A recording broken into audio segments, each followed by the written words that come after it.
Today we're going to look at, is something a deal or a dump that was sold in Wilmette, Illinois?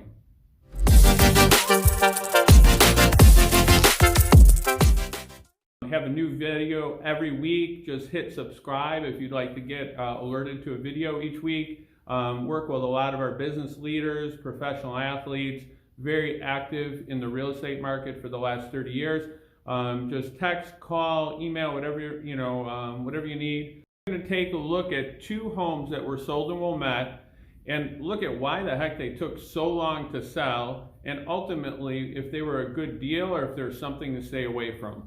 So the first one is 1352 Elmwood in Wilmette. This home was purchased in 2007 for $2 million even, and it was put on the market and closed in the last year after 5 years on the market. I mean, that's just an unbelievably long time.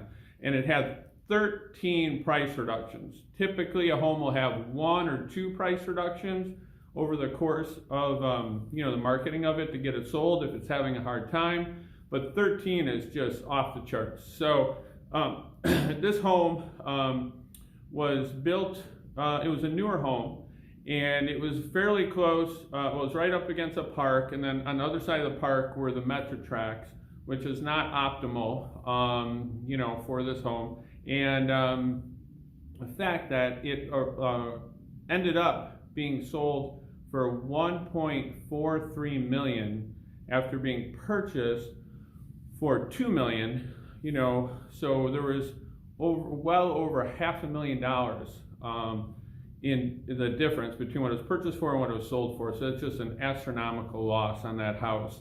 And from an outsider's view, I was not handling the home, but I think it could have obviously been priced better at multiple times.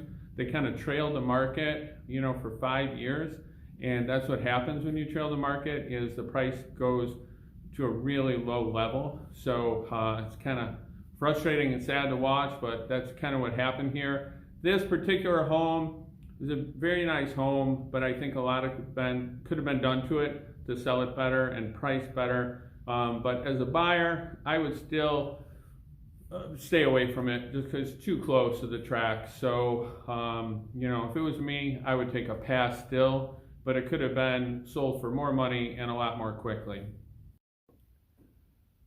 The second home we're going to look at in Wilmette and see if it was a deal or a dump of sorts to stay away from is 1020 Chestnut, which is located in the Cage area of Wilmette, which is one of the most desirable, more expensive areas in Wilmette.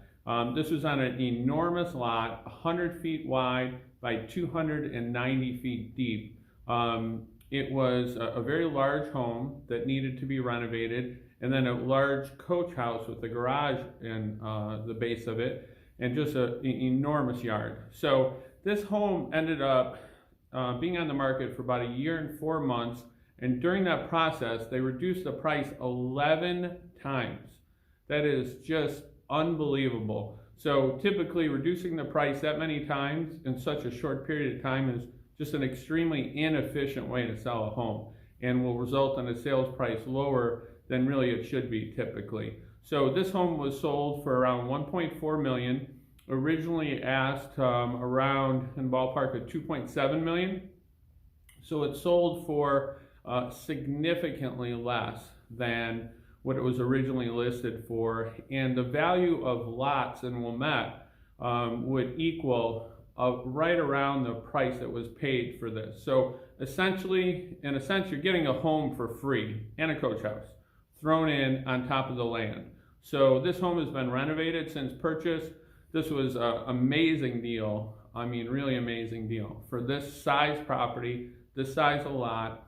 And I believe this home could have been sold for significantly more money, most likely, if it had not been reduced 11 times